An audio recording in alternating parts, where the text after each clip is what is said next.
they missed the meeting, they're able to see it at a later time. So thank you for that.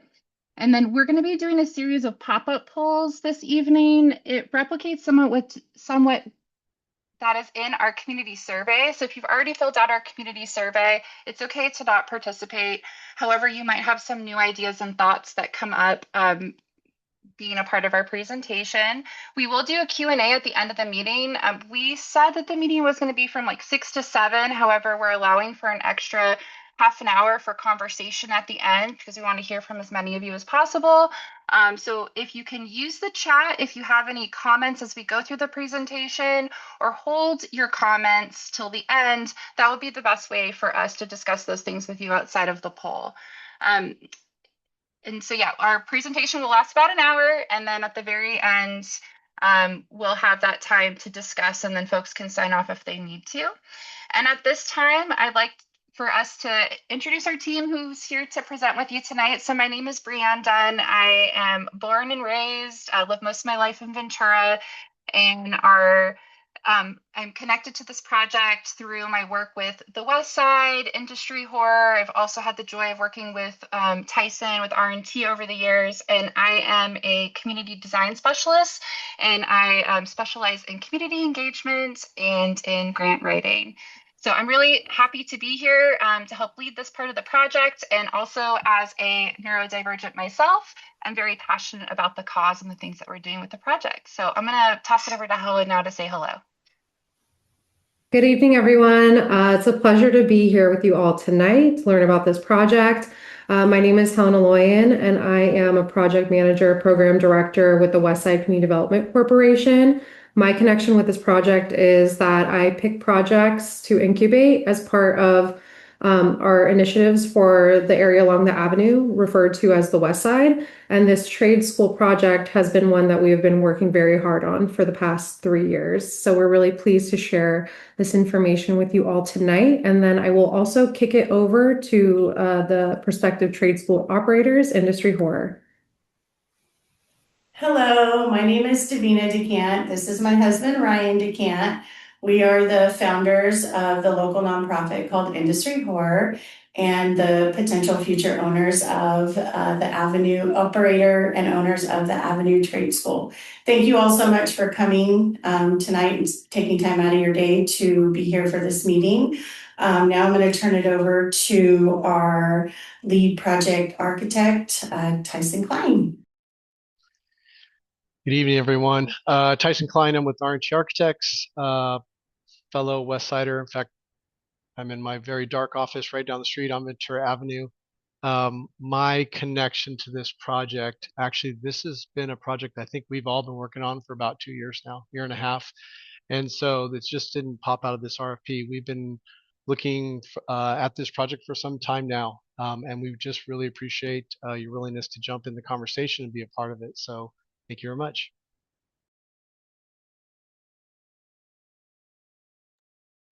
Great, thanks everybody. And we'd also like to extend a thank you and a welcome to all of our project partners that are here tonight. And we know that many of you that are here have also been a part of this project for the last 2+ years. So yeah, thank you for being here and sharing your Tuesday evening with us. Next slide.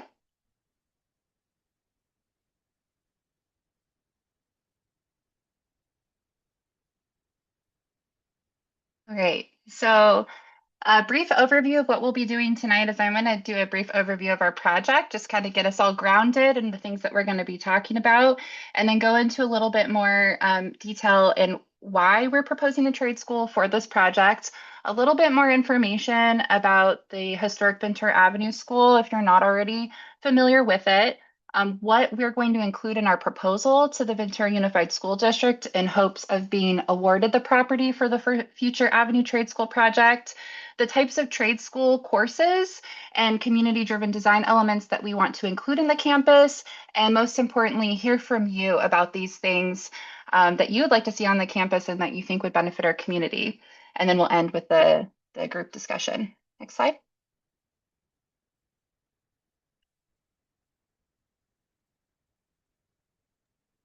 Next slide. There you go. Okay, so here is a little bit of a project overview, and hopefully you guys can every. Helen, Yes. I'm going to do this section. Thank you. Okay. Helen's got the next one. I just have a few more slides, Helen. Next slide.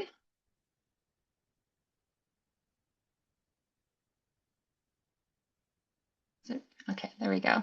So our vision as part of the Avenue Trade School project is to create a model campus that invests both a forgotten property, the Avenue Elementary School campus, and of-need adults who have been overlooked to create revolutionary new career pathways that lead to real jobs, dignity, and happy, healthy lives. Next slide.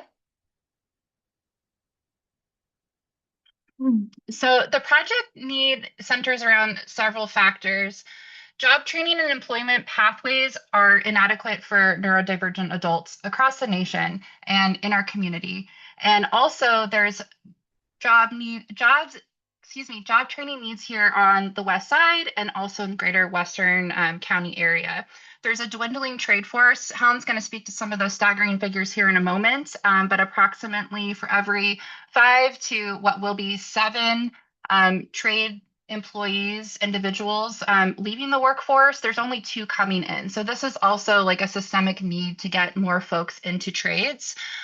There are gaps in our food systems, and especially on the west side, there are needs around food insecurity and also gaps in our underserved community. So the west side is one of the few federally classified underserved communities, and there are lots of ways that we can add resources on this campus to help.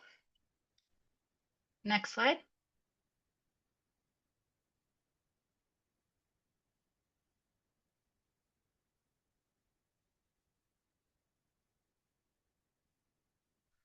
I'm sorry, can you go back one, Helen? Thank you.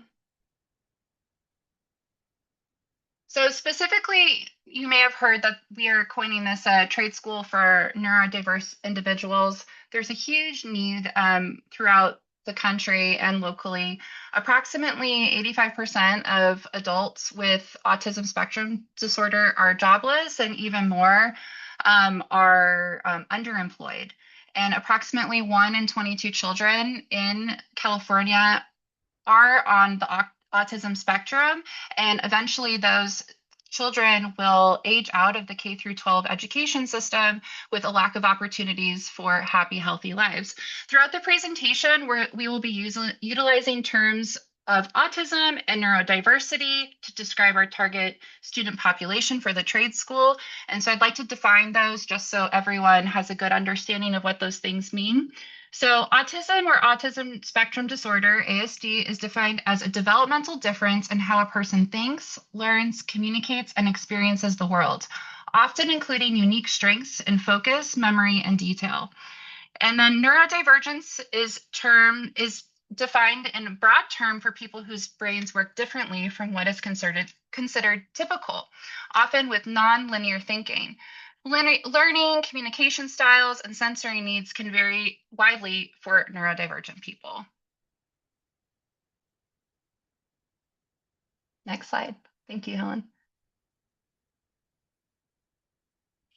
And so we are proposing a pathway to success to reach needs from both the neurodivergent community and beyond by leveraging our experience with deep community connection. So whether the decants and their direct connection with a neurodivergent community, or us as consultants with decades of experience working within Ventura, and all of the advisory members and sub-consultants we're going to bring onto our team, we'll discuss a little bit here in a moment. We're going to bring those deep knowledge base and connections to this project. We are proposing a phased approach to get immediate value to the site and to the community. We are going to work with you along the way. So really our approach is very community driven, and we have a secured funding strategy. We already have some really great intent to support the project that we'll talk about here in a second. Next slide. So as I mentioned, we are creating a strong project team that's made up of our owner operators, professional consultants like Helen, Tyson, and I. an advisory council. So the advisory council is going to pull from all the different spectrums of focus that will be for this project, everything from like curriculum to, excuse me, trades, community groups, and Helen's going to talk about that a little bit more too. And then working with some very specific trade and community program partners. And then to round it out, very important part is working directly with the community. Next slide. And so this evening, we are going to be using a poll function within Zoom. And so I'm going to go ahead and launch the first poll question. And if you're attending this meeting with a few folks, like say you're with your kids and they want to vote as well on these questions, you can go ahead and scan your screen using the QR code, and then they also will be able to respond separately. So the first question is, we just want to get to know a little bit more about you and who we're reaching tonight. So the first question is, how old are you? We won't call anybody out on any of their answers. This is anonymous. It's just going to pull the total information. We want to know, where do you currently live? So we know we're capturing people here tonight from all over, whether it's the West Side, the city, the state, and even beyond. And then there's quite a few potential answers of how you describe yourself. So the options include if you're an autistic adult or have some other type of neurodivergence, if you are a minor, here present tonight with one of your parents, but identify as autistic or neurodivergent, parent or guardian of an autistic or neurodivergent person, a sibling, a friend or an ally. If you work with neurodivergent people, you are just, and I shouldn't say just, but if you work as a teacher or school staff, you're a community leader, lawmaker, nonprofit staff, healthcare, if you're a local business owner, a student, resident of the West Side, and an ally or supporter of our community. And you can select multiple things. So if you haven't already done that and you fall into one or more of these categories, please do that. Thank you. Give a little bit more time for this.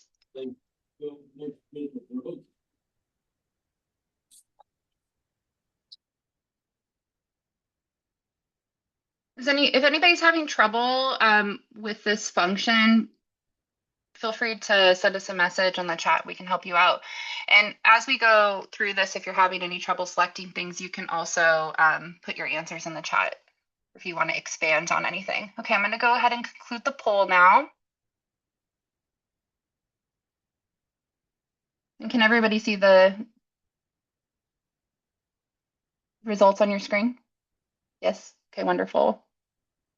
So we're capturing a lot of older folks tonight, and older, I'm in that category too, the 35 and up range. So that shows us if you do have children or young adults that maybe would, age right out of K through 12, into a need like this. Please share our survey that it's on our website. I'll be putting links in the chat tonight, but that would be super helpful because we are trying to get all perspectives, especially those that would be attending the school. And yeah, a lot of folks from the West Side, thank you so much for being here. And a lot of allies of our neurodivergent community. So thank you so much. And so now, Helen, I'm passing it over to you to get more into the project details. Perfect. Thank you so much. Thank you again, everyone, for joining us tonight. I'm very excited to talk about this project we've been working on. It's definitely been a long time coming.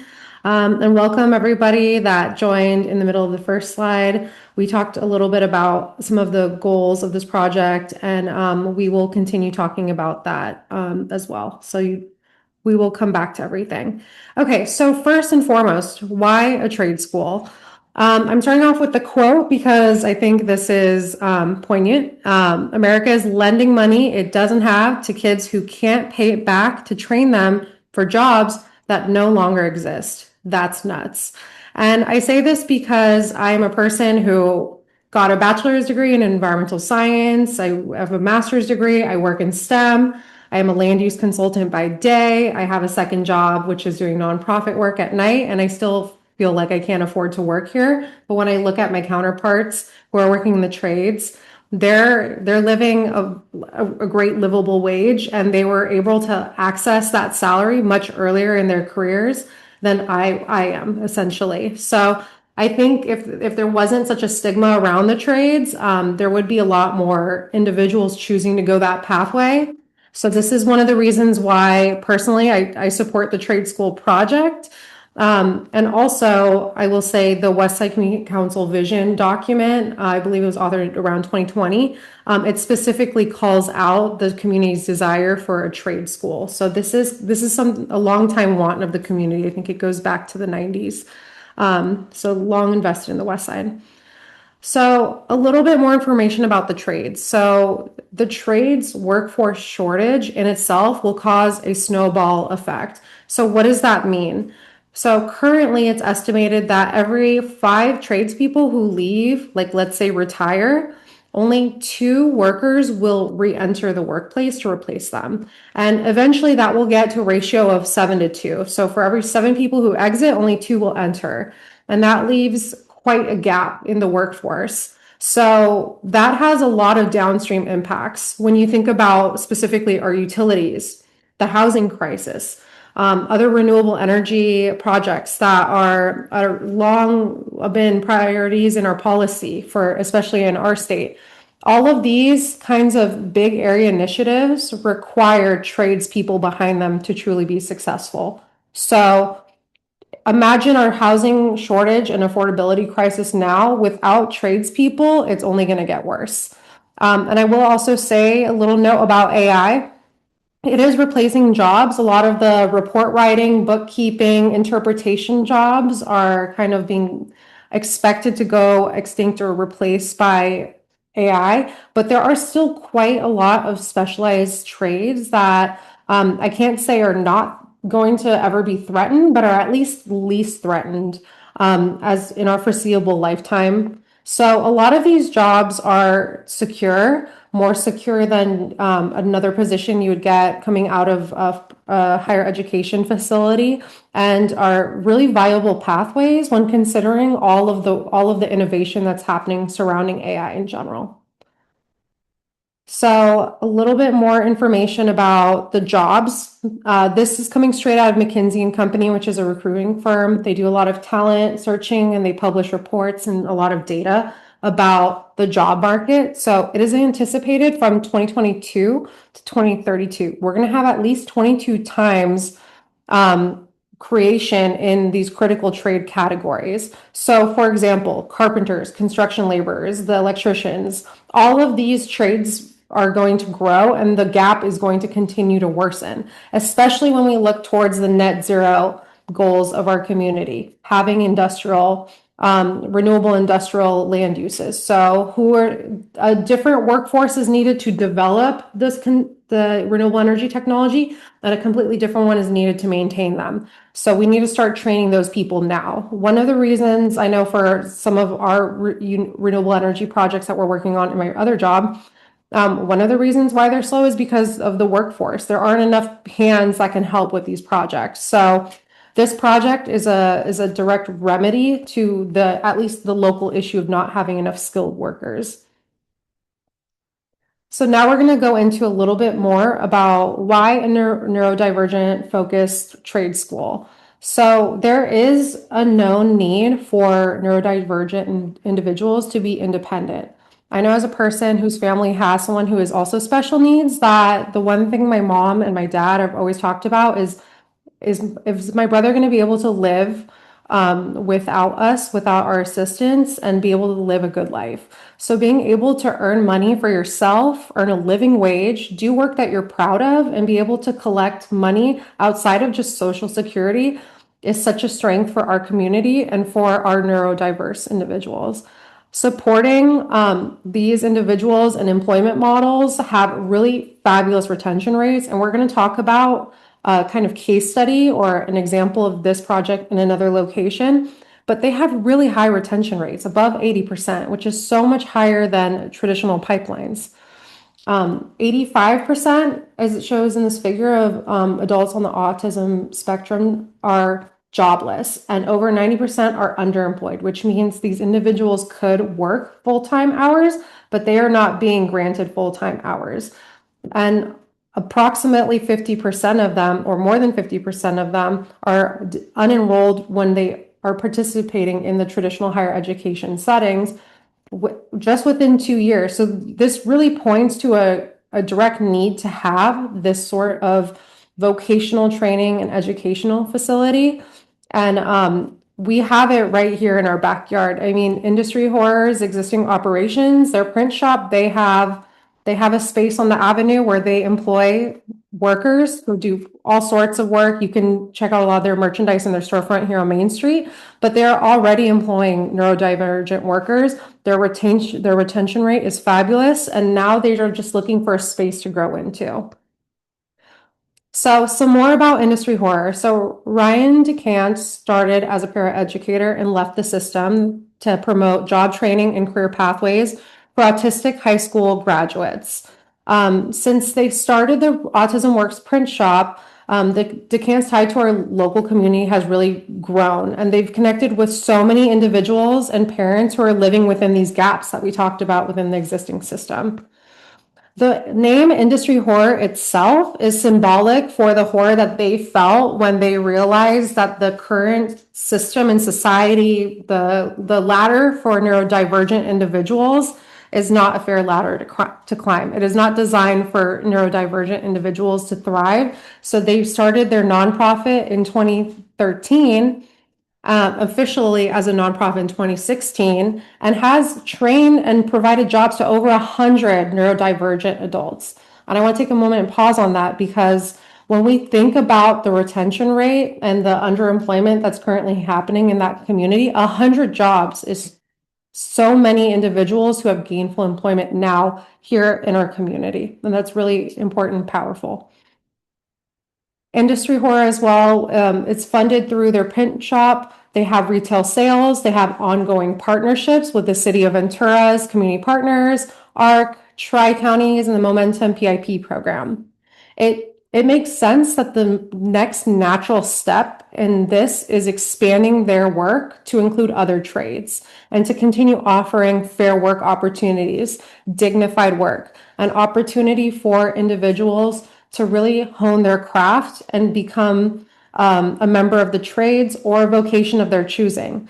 Their strong connection with the neurodivergent community and proven leadership shows that this model right in our backyards, already on the west side, actually just across from the facility, the site that we're talking about, is ready to grow and offer this kind of employment ladder to more individuals.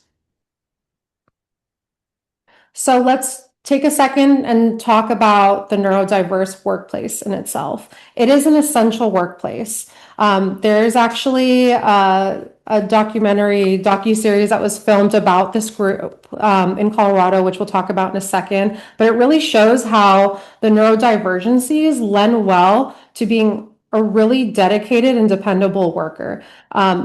Consistent routines, high focus, strong precision work, exceptional details, patterns, adherence to systems, quality control. These, I will also say, especially with the quality control and safety protocols, is an essential skill and adherence to have in the trades in general. So that's one of the reasons why I personally think they're very well suited for this sort of vocational training.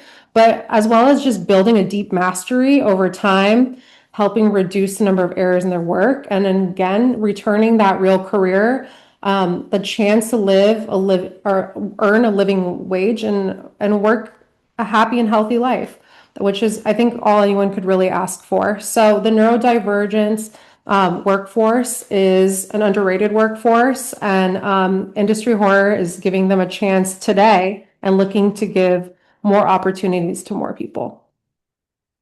So we talked a little bit about, made reference to a case study, a proven model out there in the world. This nonprofit in Colorado called TACT, Teaching the Autism Community Trades, was founded by parents to reimagine autism support through strength-based education, trade education. They are located in Colorado, but they have a beautiful mission which greatly aligns with industry horror. Their core values are to empower these individuals to discover their own abilities, build confidence, and build meaningful careers. Encourage, empower, educate, employ. These are all goals and missions that Industry Horror has as well. They build careers and futures for the autism community, focus on strengths, not deficits, asset-based approach. That is very powerful when we're talking about specifically a population that is underemployed. The goal is always to provide a career, not just jobs. You can see here there's that docuseries People You Should Know for the trades is actually Mike Rowe had covered this group, and I highly recommend watching it if you have a chance. They make a joke about how a lot of their workers, you don't have to worry about them coming into work hungover, stuff like that. I thought it was pretty funny, but it really speaks to their to the empathy that they have working with these individuals and the empowerment that really happens day to day in these kind of operations. The philosophy as well is holistic, it's competency based, the way trades have always been taught, and it's all about discovering abilities and creating pathways. These individuals will go through interviews, get placed, and then often will see the long-term career success. And then their success rate as well is very impressive because they have over 83.3 job placement rate. And when you compare that to the national average of 10%, it is just astounding. Their wage as well is 68% higher than other autism work programs. They typically have smaller teaching settings, so 1-to-3 instructor to client ratio. Almost 100% of the students are satisfied with the programming and the education they received. And then themselves, about 30% of the employees are neurodiverse. And I did put a couple other statistics from TACT in here for reference. The one that I want to call special attention to is the 500,000 children with autism will age out of the special education system within the next decade. That is a lot of people who are not traditionally expected to work. And when we think about that in the terms of our workplace and the underrated power of the neurodivergent workforce, there is a lot of potential to, rather than just collecting a check, a social security check, a way to empower these individuals to earn a living wage for themselves. So why the Avenue? The Westside has one of the few industrial employment hubs in the entire county. If you look at a map, there's only a couple areas. The Avenue has the highest concentration of industrial spaces, which is directly adjacent to this existing property that we're talking about, shown in the photos. Now, what that means is this has a direct physical connection to job providers.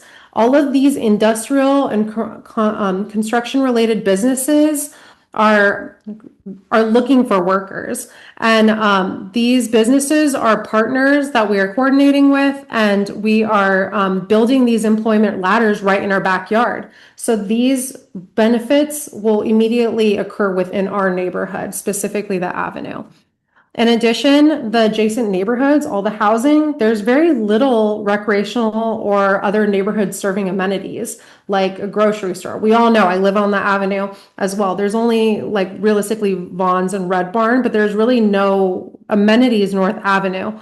There's also an existing bus stop right on this property itself will offer like easy public access to the site. So it really is an alignment of the stars for this site to continue its historic use as an educational facility, but adaptively reuse it for neurodivergent education, as well as offering the community some uses that haven't been there before.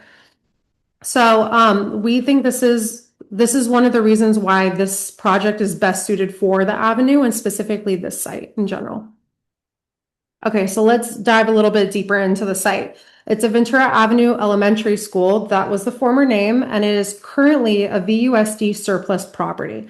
So here is a photo of the site from an aerial view in context with the city of Ventura. You can see that it's home to the Westside, the avenue as it's called, and it's kind of nestled in the northern part of the avenue. You can see on the right part of the screen there is quite a bit of yard space, industrial commercial yard space, and as well as housing developments.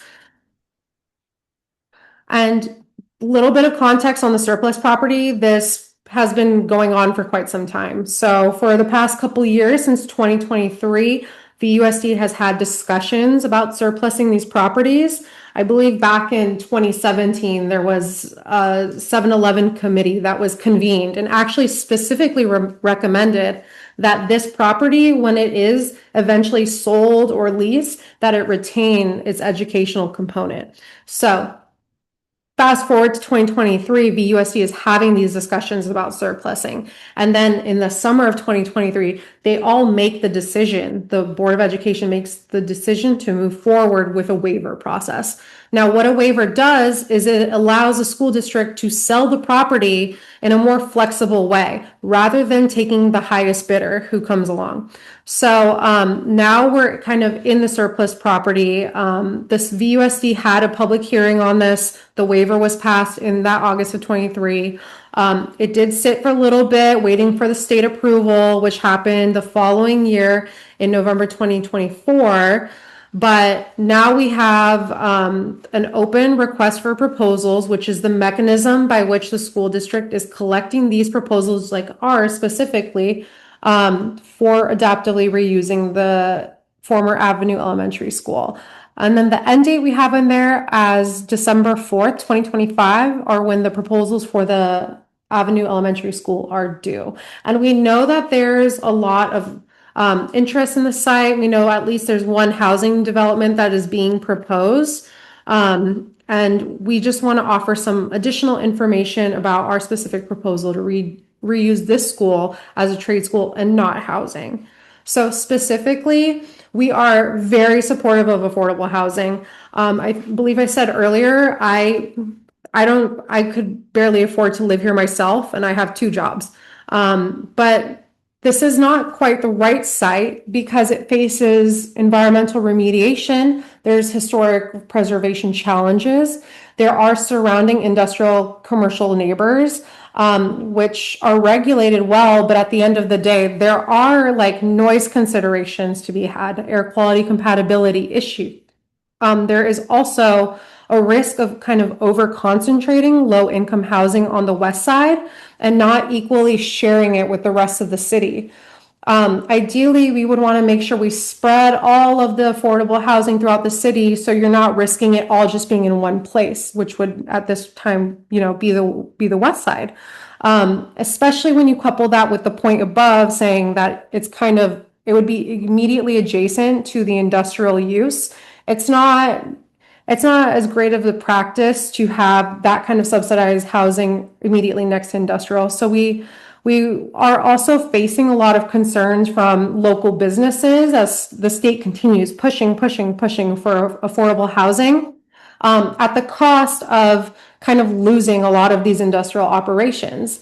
As you could tell from the previous picture, that site is right next to industry. And as soon as that goes in, all of those land uses have to be regulated in a different way. And as we saw earlier in the year through the city's rezoning, their general plan process, that a lot of the industrial owners came out to give comments about how the encroachment of industrial and residential into industrial spaces is going to cause a lot of these businesses to get shut down or can't grow or can't continue operating anymore. So we specifically crafted this proposal to kind of remove any sort of risk with the neighboring industrial uses. So our proposal really is the best fit to preserve the existing employment cluster on the west side, and the existing daytime and early evening trade school aligns beautifully with the existing industrial ecosystem.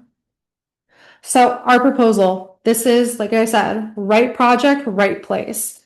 A little bit about our team structure. So we introduced you guys to the owners a little bit earlier, Ryan and Davina DeCant. There's 3 of us consultants here on the call today. but we have a very, very deep bench of experts and people who have been doing this work for many decades. And we have, our lead design consultant. I'm the owner's rep. We have Brianne with the community partnerships, and each of us, we represent a whole team of people who will cover different components of this project, whether it be construction related, operational, the back end of operations as well. For example, the design group alone, this is just a short list of what we could give you guys without crowding the slide, but cast reviewer, historic architect, structural engineer, landscape, geotech. There's also a whole group of stakeholders which we'll go over to help support these trades being offered in training. There's also a lot of individuals, nonprofits, and other businesses that are here ready to support. And we just wanted to acknowledge that it takes a village. And there's a very small amount of us here on the call today, but there is a team standing behind the trade school ready to make it happen. So going into the vision of Avenue Trade School, daytime use, it would be special needs facilities, a trade school, resource driven, inclusive for autistic and neurodivergent individuals, offering real career pathways. That would be its kind of specialized use during the day. On the off hours, it would be available for use for the community education as well. And I'm talking specifically about the trade school component right now. Any sort of classes, programming would occur inside the trade school facility would be available for, like, let's say the labor unions. Typically, like with the pre-apprenticeship programs, they run their programs on Saturdays, which is already outside of the hours of operation of the special needs kind of training. So that will occur on the weekends. And then around the clock, we'll have neighborhood amenities, community hub, which will be continuously available for the adjacent residential neighborhoods. And that will just be a place where residents can recreate, go to a market, grab something to eat, hang out with your neighbors. You can take a tour of the site if you want, the campus. And some of that as well, we're going to talk about in this presentation, but we're really looking at this as a benefit to the neighborhood and offering a chance for vocational training to happen while meeting the neighborhood needs. So some of the planned trade courses. This is just a small list. Printmaking, embroidery, mechanics, industrial training, culinary arts has been a big desire. Robotics, computer programming, urban agriculture. There will be an agricultural component on the site, and and working with the land, and that kind of education is going to be instilled within the property as well. But there's others that we're open to having as well. There are so many talented individuals in our community, and so many different industries and trades that don't necessarily require certification, just require some job experience. And the more we can learn about different programs that we can offer, that individuals can teach, the better for us, quite frankly. So happy to hear about more as well. Go ahead, feel free to drop that in the chat if you have any ideas. But this is, again, just like a small sampling of some of the courses that we would want to offer. So skills and programming prioritizing priorities. So we're also looking at this from a perspective of helping individuals live their lives as best they can. So job skills, life skills, independent living support, social and community skills. I would have personally have loved to take a cooking class after I got out of college. That would have saved me a lot of trial and error. Stuff like that could be made available to the community as well as the neurodivergent individuals. We're currently in the process of deciding on what to offer first. There's community and student interests, the local job opportunities, available instructors and partners. There's strategic phasing for early value. And a lot of this is being worked out in our proposal. But I do want to caveat that with saying we are making a proposal, and what we're doing is not stepped in stone. It'll continue to grow and evolve and adapt. And we're looking very much forward to working with the community to make sure this upskilling and the programming that occurs on site is aligned with the community and the need that is out there that we know is there. Project outcomes. So we said it before and I'll say it again. We want to give pathways to real jobs, careers, somewhere that people can earn a living and feel good about what they do. Give resources for life skills like we talked about, cleaning, money management, independent living. Be a supportive living environment and offer local businesses getting their trained staff from our facility. I know there's a number of businesses that are adjacent that have already kind of committed to taking on students from this facility. And we'd like to see more of that because those are ladder opportunities for meaningful employment. And to the extent that we can bring people in as students and they can leave as employees, I think that's what we would want to do. And we're, like I said, directly positioned in that neck of the woods to do exactly that with the surrounding property owners. Okay, and it looks like we have a poll question now. Okay. Thank you, Helen. That was awesome.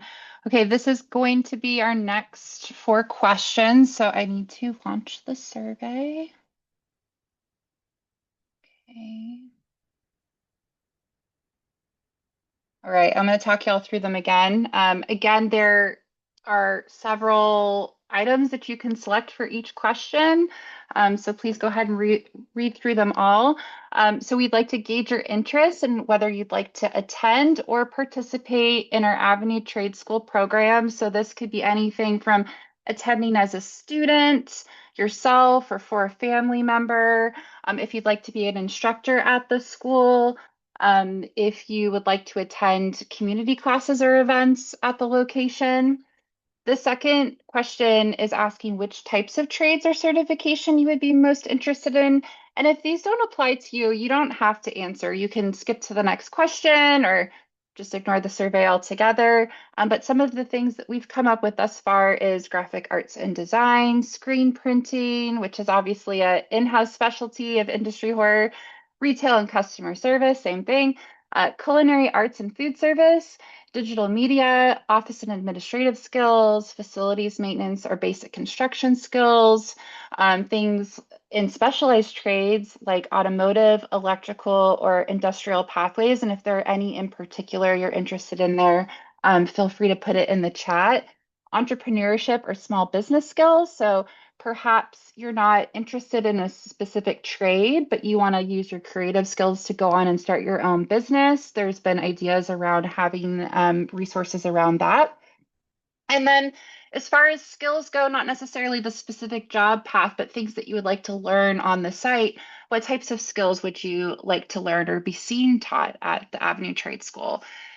Job skills for getting and keeping a job, resume building, independent living skills, money management, social and communication skills, self-advocacy, creative skills, technology, some of those technical skills, as we mentioned, for the specialized trades, agriculture or permaculture skills. Carolyn mentioned that we're hoping to have there to be a large agriculture and urban farm component of the project. So something, as a community member, if you're not going to take classes at the trade school, that might be something that you're interested in learning.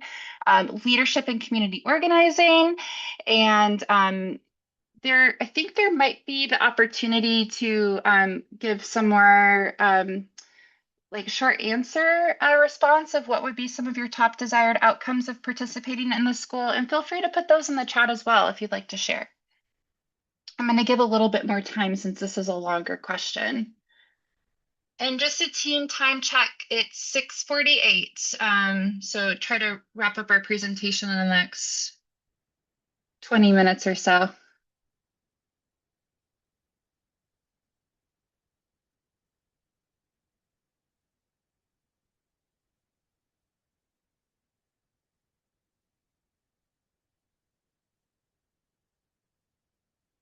All right, I'm gonna go. It looks like the questions for the most part have come in. If you're still working on your short answer, you can send that to me directly or in the chat. I'm also going to put our email address on the chat too, if anybody wants to reach out that way.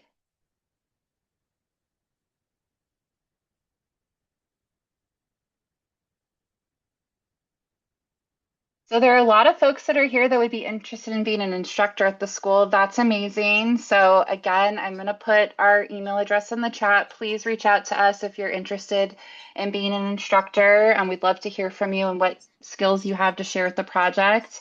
And there seems to be a wide range of interest, a lot of interest in these different things, with culinary arts being a top interest, and also things like office and administration skills. There seems to be a lot of practical skill building that everybody, or that a lot of you are wanting to learn. So thank you for that.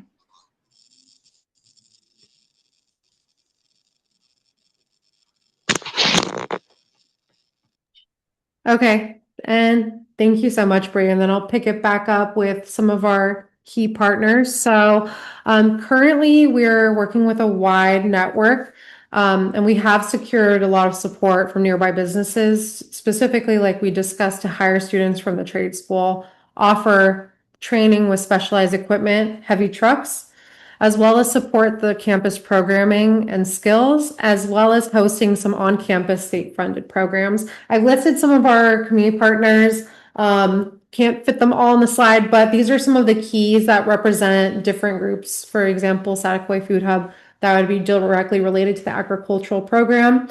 WCDC would be charged with community programming and making sure those are available for the greater community outside of just the neurodivergent trade school. And then shout out to Big Red Crane Company. They are basically working on offering specialized trades, heavy equipment, how to utilize that equipment, and get familiar with it, and looking to make sure some of those folks get job opportunities with groups like that as well. And then we have some community partners as well.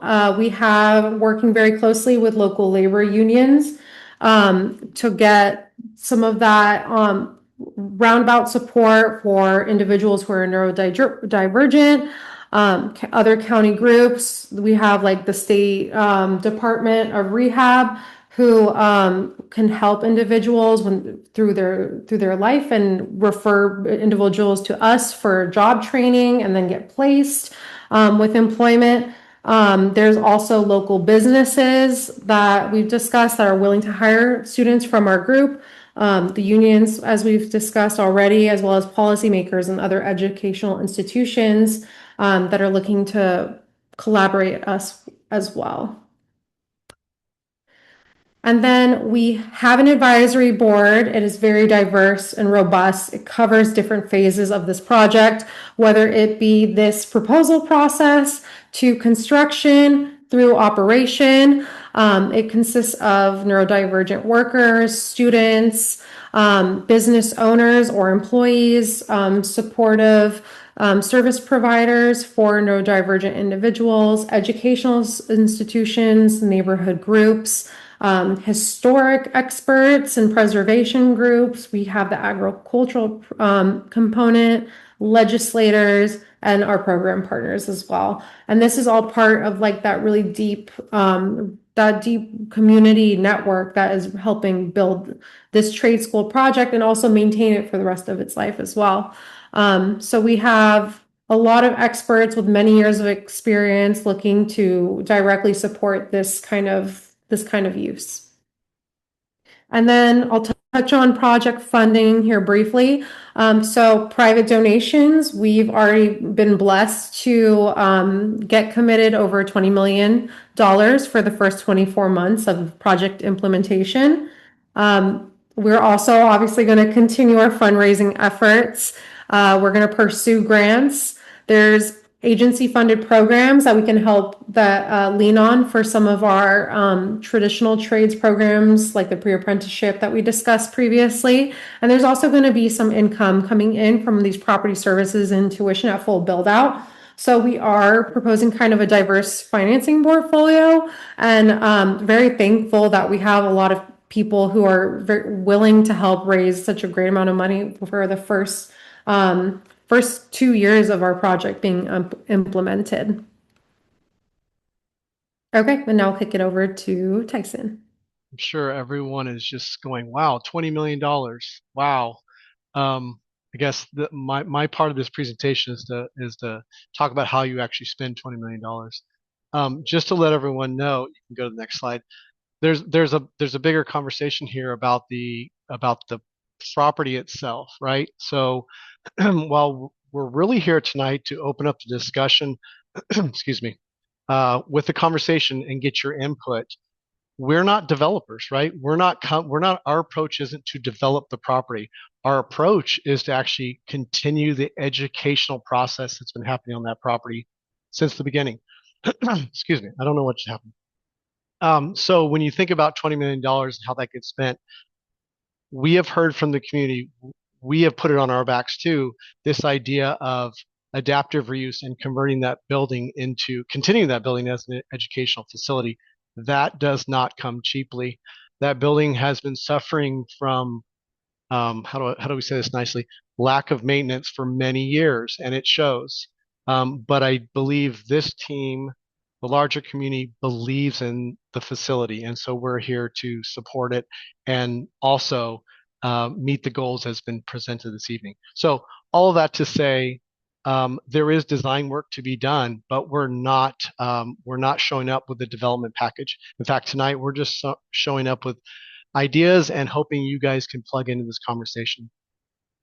As we think about the site, as we think about the property, as we think about this 7+ acres, we also know that if we are designing for a very specific and unique and fun user group and, autistic and neurodivergent individuals, there's some, really wonderful things that we start to think about spaces for calming spaces and predictable layouts and all those really interesting things. And you go, wow, you're designing that way, but it really just results in beautiful spaces. So just know that that is something that we'll be talking about as we move this project forward, if we're so lucky, and just an interesting aspect of the project and probably a benefit to the community. Next, please. So, so when we, consider, I think it's been said multiple times, so it's a little bit redundant, but I just want to point out again that this property truly is a bridge, right? It's a transition between two uses. We've got residential on the east, and we've got very much industrial and commercial to the west. And this project really could be that bridge and could be that buffer. So we really love that idea of being a good neighbor to our neighbors from a use standpoint. Next, please. So this diagram actually came out of the RFP. This was issued by the consultant DCG that did the RFP for the district. But I think maybe we haven't all seen the property in its current state and how it actually sits kind of nestled between, industry and equipment and the new residential there to the east side. So I mean, we all know it as the Avenue School. If I assume a lot of us kind of grew up and know it as such.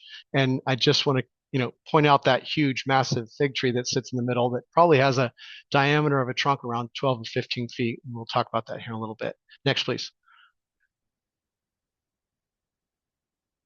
So it has been said, but I just want to point out that this property actually originally held the foster family residence, and the foster family actually donated the property to generate a school, to produce a school. And it has been, whether in disrepair or not, it has been an educational use for that entire time.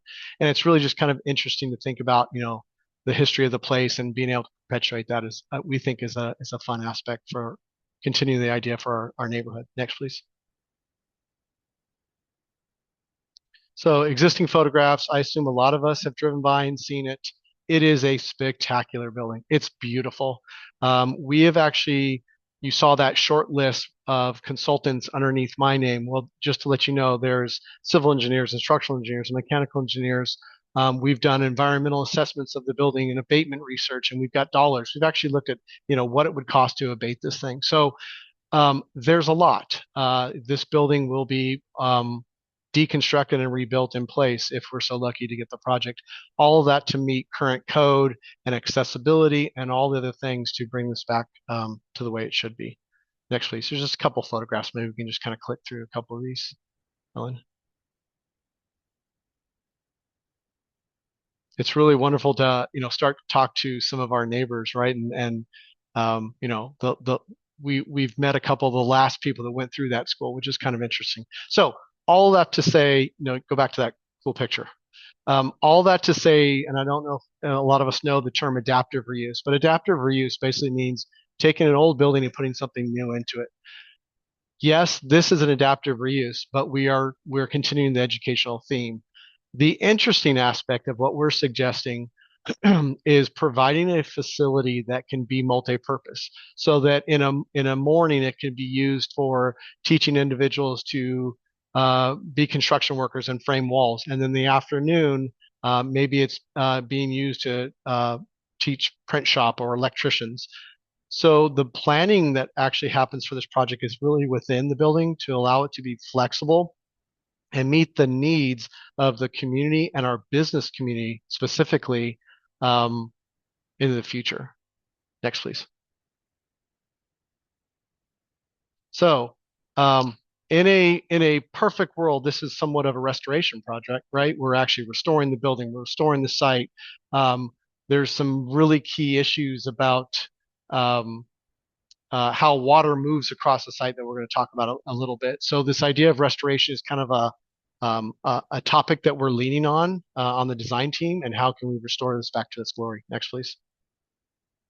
Some of the key aspects that we'll be dealing with, obviously there is the historic building with its factors. There is this amazing historic fig tree that lives in the middle of this building. We have current um, eucalyptus grove that happens there on the west, and there's a transit hub that we actually think is a huge benefit to this project. And I'm not sure everyone understands, but there is an existing underground culvert that actually moves water from underneath the avenue from right to left on this drawing, which does kind of limit the opportunities for the property. But we think there's still some really good opportunities to be had on it in terms of just talking about opportunities and constraints of the project. Next, please. So yeah, so just understanding that while today we don't have a fully fleshed out site plan, our intention is to gather information from the community, potential users, and kind of find and allocate space for that as we move forward.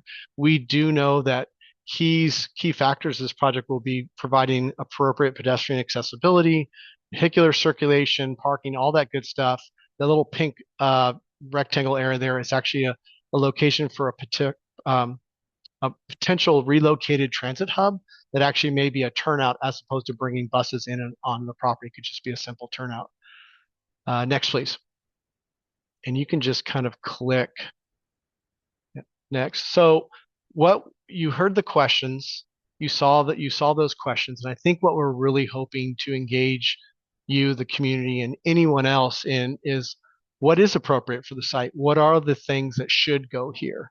I think this list we've already talked about. This idea of maybe you become forklift certified, or maybe you're renting out the courtyard for an event. You're having a wedding, an amazing wedding inside that courtyard underneath that tree. Maybe your kids are going to the culinary training, or maybe after you've gone through these training programs, you're utilizing maybe an incubator space where your small business grows and ultimately gets kicked out because it's too big. I know you've heard, because we've heard that, well, this is the spot where the West Side pool goes. Well, that's a wonderful idea, and we should test that. But I think we should be testing that from a financial feasibility and having those real questions. If we are so lucky to obtain the property, we're already kind of having conversations with the city and the viability of that. So there are things that we can talk about today, but there are some aspirational dreams that we should be making a list and seeing if they're actually viable. One of the bigger things you see at the top is this idea of farm to fork. And I think what we've heard is this real need for culinary education and training. And maybe there's a wonderful partner. Actually, not maybe, we already know, because we've already engaged in the conversation with both users.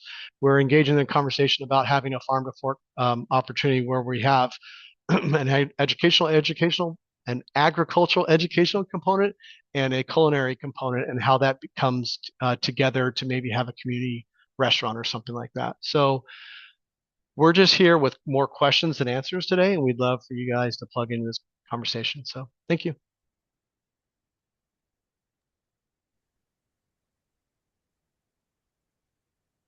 Is this me? Yeah. If Am you I don't supposed to mind talk? talking a little bit more about uh, inclusive design. Yeah, am I supposed to talk about this? So, Just a um, smidge. yeah. So I mean,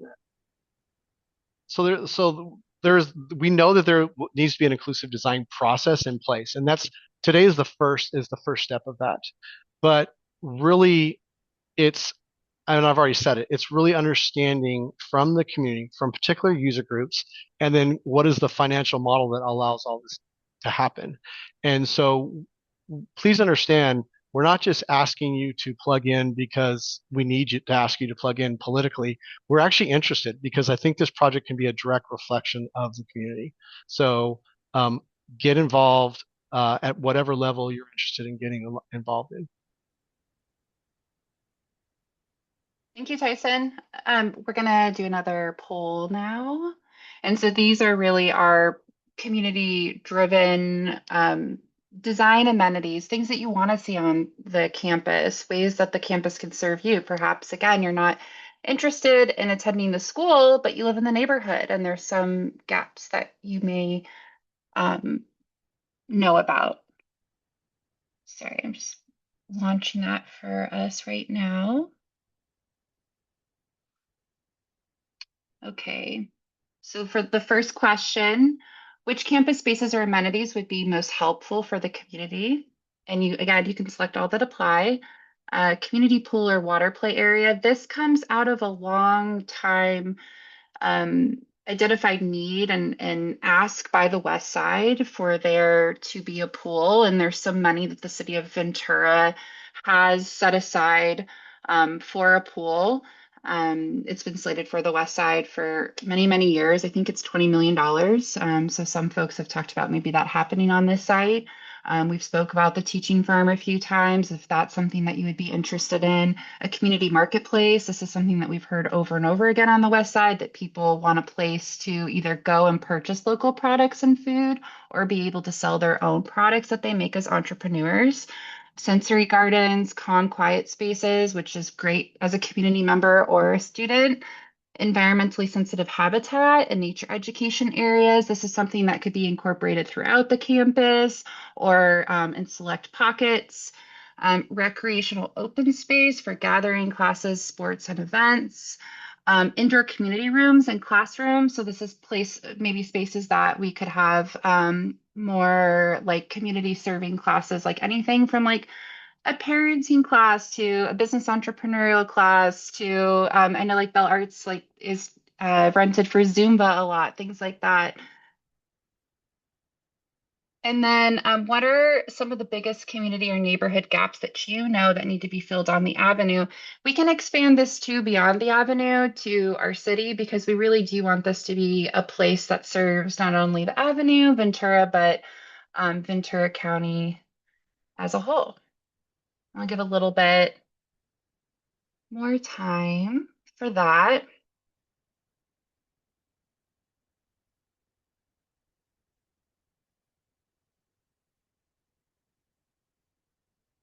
Okay, and I'm going to end this one, but feel free to put things in the chat or follow up with us later. I'm seeing a few more answers coming in. Know if y'all are typing it, you're probably mid-type.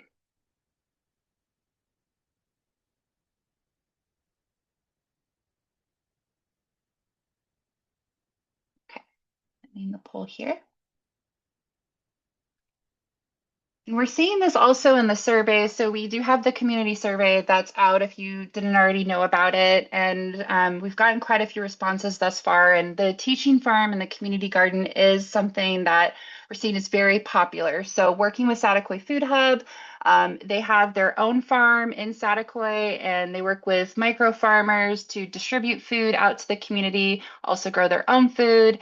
And they host a monthly farmers market where they have an excellent 4-to-1 match for SNAP dollars. So we are hoping to pair with them both for working with the community and the marketplace model, but also growing food on site and then being able to disperse that back out to our local community and our neighbors community wide, and then use that on the campus. So seems like a lot of you would be really excited to hear about that, and that's something that we're hoping to start very soon after getting keys to the property. Also seeing a lot of interest here for recreational. Oh, I haven't, I'm not sharing with you guys on the screen. I apologize. Recreation open space for gatherings and classes, affordable healthy food options. And thank you for those of you that sent in some more personalized answers as well. Okay, Helen, do you mind going to the next slide? We're actually, this just kind of cues us up for another question, which I think I'm going to skip since it's 7:10. Um, but this is something that we can keep in mind as we go forward. So next slide. So I kind of pulled this into the last question, and we can pull this into our group discussion here in a moment, but what are some of the community or neighborhood gaps that need to be filled on the Ventura Avenue? So don't scan it with the QR code. I'm not launching it. So really, we want to wrap up this part of the meeting and let y'all know that we thank you so much for your support and being here and all of the great information that you've provided. As far as the RFP process goes, the our proposal for the site is due next Thursday, December 4th. You can fill out the survey online or submit other questions, comments, ideas, things like that that we can incorporate into the proposal. Really sharing this with other advocates for this project would be excellent. And then after we get, this is a hopeful statement, but we feel very confident in what we plan to do for the community. But after we get keys to the property, it would take time for negotiations and things like that to actually get the keys and start developing the property. But we do think that there are things that we can start very soon thereafter, moving some programs to the property, get workshops started, and then being able to start the urban farm component. So we're excited about how we can turn around value on this project with a certain amount of immediacy and work with you on all the next steps. So this is truly going to be a community-driven process through and through, and we can't wait to continue to work with you. So next slide, Helen. So I'll go ahead and throw this in the chat again. This is our website, avenuetradeschool.org. We're going to be adding more information to the website, including the recording to tonight's meeting and the results from our survey. That is our email address. And then you can also share that website with any neighbors or friends if you would like them or can help us get the word out about the survey. Probably going to keep the survey open until this weekend when we will pull the results and make sure we can include them in all of the ideas that we submit to the school district in our proposal. But however, we will keep it open and we continue to want to collaborate with you after the proposal is due next Thursday. So next slide, and that's the QR code to the website as well. So we'd like to go ahead and start the open forum component for this evening and get your ideas, hopes, questions, concerns about the project. If you could use the raise your hand function, Jeff's already got his hand up, so Jeff, you'll be first. However, if you have any ideas you want to share, would this project transform your life? Do you know people that it would? And if you could keep your comment or question to 1 minute or less, that would be super helpful so we can get to as many of you as possible in the time that we have left. And I did want to touch on a few things that have come up in the chat. A few people DM'd me some really, really great questions. One thing that I'm seeing that's coming up is there's a lot of interest in being an instructor at our school, and we absolutely welcome that. One of the things that is a decision-making factor around what trades or certification courses or workshops we can provide is where people have skills like those to share within our community. So we definitely want to know what is out there and learn more from you about, how do you like to contribute? So please reach out to us. It's info@avenuetradeschool.org. And if you could do that, reach out to us sooner rather than later, that's great, because again, we can include that in our proposal to the school district. Something else that was asked is what is the And I'm going to let Helen kind of jump in on this one, but what can the graduates from our program expect as far as um, the types of salaries or money earned, benefits, things like that? And that is a great component of us merging with trades, is that they can be very well paid. These are often unionized career tracks that have great benefits. So, Helen, do you mind coming off mute and just sharing a little bit more about that? Yeah, sure. I can't speak to every single trade specifically, but I can give you an example. One of the heavy equipment operators that surrounds the trade school said it's not uncommon for some of their operators to be earning like $130,000 within 2 or 3 years of starting their career. It also depends as well. A lot of the union workplaces have like those pre-negotiated contracts and it's prevailing wage. So it depends where you land, but for the most part, we're seeing like pretty large six-figure incomes within just a couple years of starting for the traditional construction trades.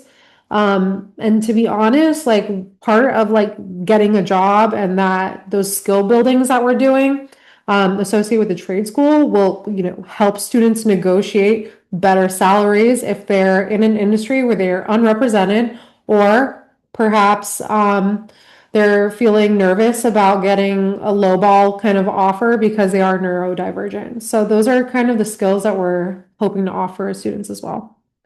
Thank you, Helen. And I'd like to mention too, for example, I'm an entrepreneur, and that is something that works well for a lot of neurodivergent folks, to be able to create the type of work environment that you'd like to have and do the things that match with your special interests, like mine with community-based design and working with great nonprofits. And so there are really unique career paths that we can help provide skill building to through like our curriculum and workshops and things like that, and then help folks arm them with skills so they can start their own businesses and do that in the way that works for them and still support themselves in a very lucrative way. And that's something that would, going back to the quote that Helen showed earlier, that you don't have to get into six-figure debt and spend years and years and years in school to do something that you find a lot of joy in, and you can also support yourself and perhaps your family very well. So just want everybody to keep that in mind too, that it's not necessarily about specifically going into a trade, that we want to like arm all types of career pathways with the skills to be successful. Okay, Jeff, it's your time to shine if you want to come off mute. I I don't know how much I'll shine, but but but as a teacher of special ed, I teach extensive needs and have for 15 years. And I put a video in the chat, and I think I sent it to you guys earlier of some of my students doing drywall. So, and when we taught my students drywall, we both me and the para educator I had with me who was doing that, we said, these guys are going to be making more than either one of us in 3 years, right? and that may be true, and but they're able to do that, and I think this is a wonderful idea, and I love that you allowed us to click on several different things that we thought were good for future teaching, because our students should be allowed to choose things that they want to do. If they're not happy, like any of us, if they're not happy in their job, they're not going to do it well. Right? So, and that's the way all of us are. But also all of us have certain skills that work well. And I have students who work really well in the garden that we do, really well in the recycling program that we do, really well in the like the video you saw, the drywall that we do, all of the things we do. And it just depends on those skill sets and what they like to do. I know that a lot of our students, we go down to actually Hollywood and do editing. There's a few programs down there that accept a lot of our students into editing programs because our neurodivergent students really do well at seeing where things don't match up, and things like that. So I'm glad we're looking at across the spectrum. I'm also glad about the pool and the other things that we are looking at. Whether or not they happen, we'll see, but that we are looking at, because it's great for the community and our students. Because if you look at most of our students, at least in this area, who live 3 or 4 miles from the beach but have never been in the water, it's ridiculous. And we can do that too. And as a former scuba instructor and lifeguard, I can tell you, and swim instructor, I can tell you that it's huge for those students. And I've taught that group of students in the past, and it's really wonderful. So as both a teacher and somebody who lives right up the road, I live in the Solana Heights area. I can say I really prefer this to a housing development that is just going to create more congestion along the roads and those things. And I think it's a great thing. And please keep me involved, and I want to be part of this. So. Thanks, Jeff. Jeff also provided, just for the team, he provided me his contact information. And like I've been putting in the chat, anybody who's interested in teaching or being a part of the project, please reach out to us because we'd love to have you as a collaborator. And yeah, that was a lot of really awesome information and really exciting to hear about the things that you're already doing, Jeff. And we want to put those types of efforts on steroids, and let's just make this exponential and abundant. Is there anyone else? I'm not seeing any other hands up. Is there anybody else that has ideas or things to share about the project? Kimberly put a great idea for a survey. Instead of asking about the skills that people would want to have, but kind of check in with them and see what skills do they have, and what they'd be interested in teaching. So perhaps you're thinking about it more of like from an educator point of view. So again, if you folks have like specific things that you could lend, and maybe you're not an educator, you've never done anything like that, but you're interested in it. Something that's coming to mind, team, with all of this is that, putting together some type of workshop where we work with all of you to develop curriculum together would be really exciting. So we'll definitely start talking about that because that'll be something we'll want to get off the ground here shortly. Yeah, there's been a lot of great stuff in the chat, so really appreciate everybody. Any other thoughts, Helen and Tyson? I know Davina and Ryan are nearby too, if y'all have anything else you want to say. I don't think I have too many other things. Everyone can definitely email us if a question pops up later, if there's another idea. This is gonna go to, oh, we have some people who can't raise hand. Leandra, if you're, Leandra, you can just come off mute. yeah. Go for it. Thank you. Thank you. Hi, this is Leander and Dan Churgy. So Hello. I had a couple questions. If you're successful in getting the school, who owns the school, and is it a nonprofit? Does it stay as a school? Can it be sold at any time? I'm just curious how that works behind the scenes. And I'm happy to take that one. So depending on who the Board of Education awards the property to, it could be a lease, it could be a sale.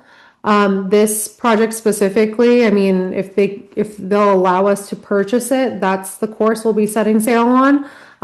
If worst case, it would be like a 99-year lease or something like that if it came to it. There could be some mechanisms to have a property recordation that requires the project to occur. However, and Tyson can jump in if you have another thought about it, but Um, it is difficult to restrain an owner after they completely separate from it. Ideally, if we find out tomorrow that our proposal has been awarded, then we will turn around and submit permit applications for this purpose. So that's kind of the approval we're waiting for to move forward on the property. And then I think, was there another part of your question? Well, is it considered a nonprofit or how does that? Yes, so the industry horror is a nonprofit. The other parties that are bidding on the property could or could not be a nonprofit.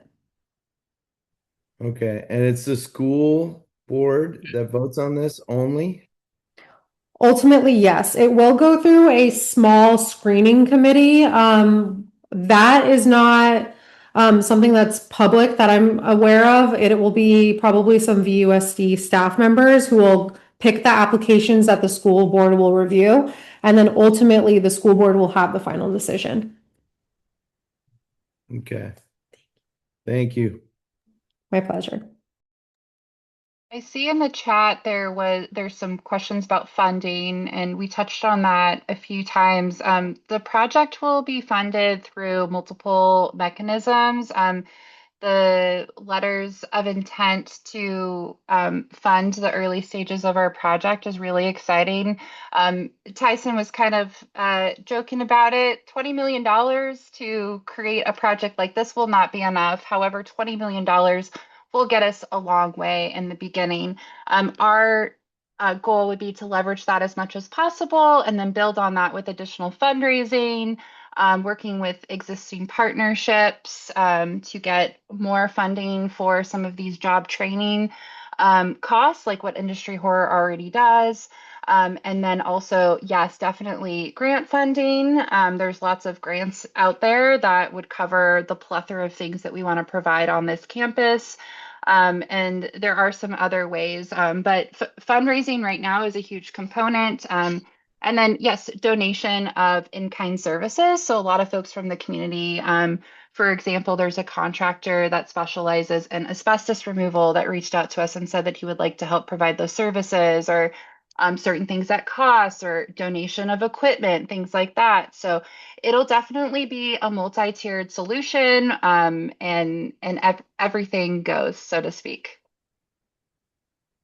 I also just would add to that that we're the design team in the larger project is actually looking at positioning this proposal as kind of a fast track effort, meaning that we're actually looking at opportunities where we could start providing educational training early, even maybe before the structural rehab or the abatement is done on the building. So in terms of legitimacy of this project and being able to move fast, we're actually trying to plan in front of that so that, yes, we know we're going to have to redo a building, but can we bring on temporary structures to allow us to start the process early? And just reiterate, $20 million goes really fast when you're dealing with a 1920s structure. So I don't know if y'all can tell I'm really excited about the agricultural component, but I'm going to bring that up again. I met with Sataquai Food Hub the other day, and that is a component that actually doesn't take a ton of money for us to get off the ground, as far and providing a lot of benefits. So the amount of food that we could provide with the acreage that is available, that would take time either to develop or would be reserved from other types of property developments, could get us quite a bit of value for not a lot of money. And then also we're able to pair up with our partners that do things in the community and share our resources and our assets as well. So that is something that we could get going on pretty much right away. We do some site mitigations and start working on building value in that way. I did want to mention, I think that Leandra and I'm sorry, I didn't write down your name. Mr. Churgy. Dan. It's Dan. Dan, thank you, Dan. Something that you mentioned was was about what the ownership would be and what the terms would be and whatnot. And Helen, I think that you provided the options, but not necessarily like what our intention would be for how we would want to hold the property. So the idea is that for our project, it would remain a nonprofit. The trade school would be a nonprofit and it would be held in perpetuity for educational purposes. This is not something, and that would be something that if the school district wanted Davina and Ryan to sign off on, that we would love to put that as far as our commitment and what the site would be used for in perpetuity.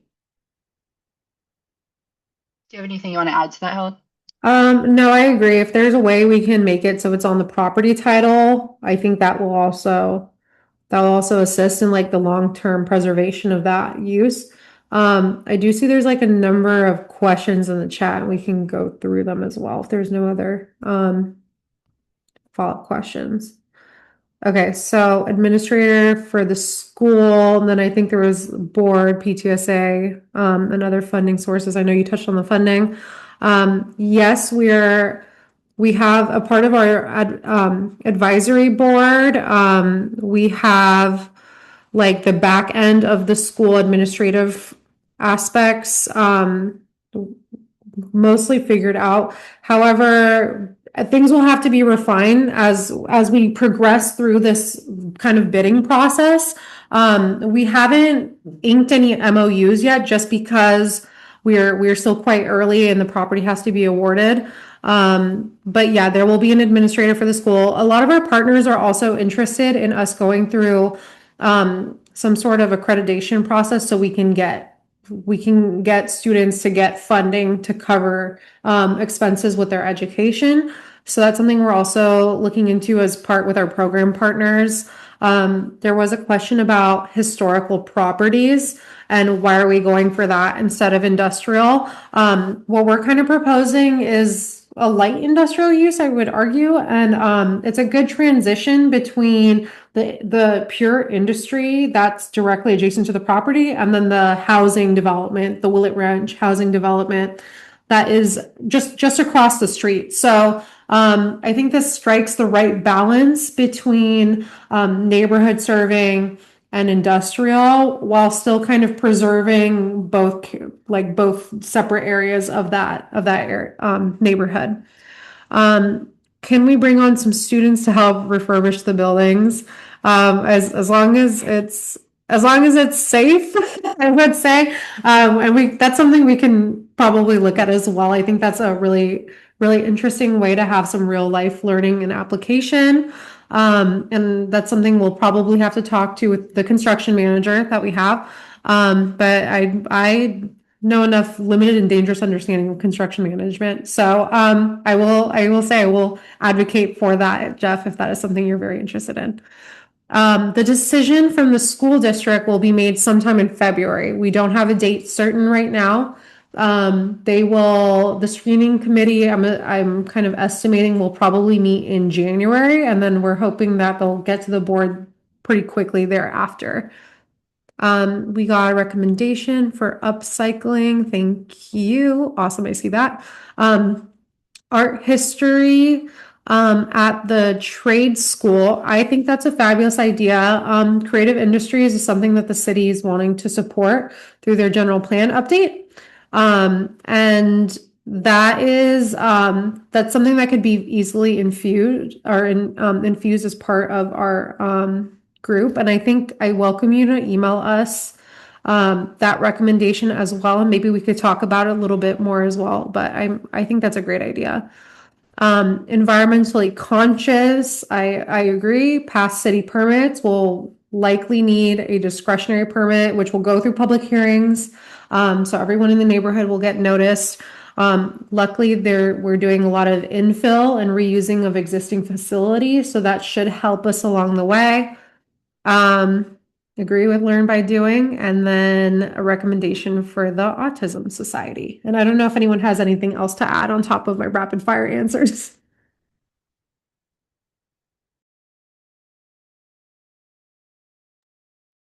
Okay, well, it's now 7:34, so we're a little bit past our hour and a half. So just wanted to thank everybody for their time this evening and for being here and being such an important part of our project. And we look forward to continuing to work with you. And yes, please don't hesitate to reach out to us if you have any other ideas or questions about our proposal.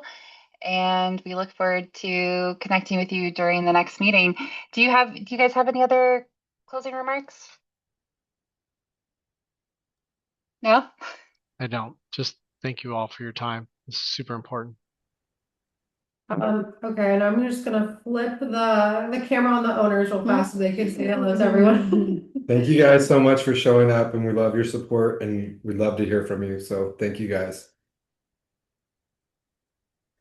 All right. Everyone have a blessed evening. Thank you for being here. We'll see you soon.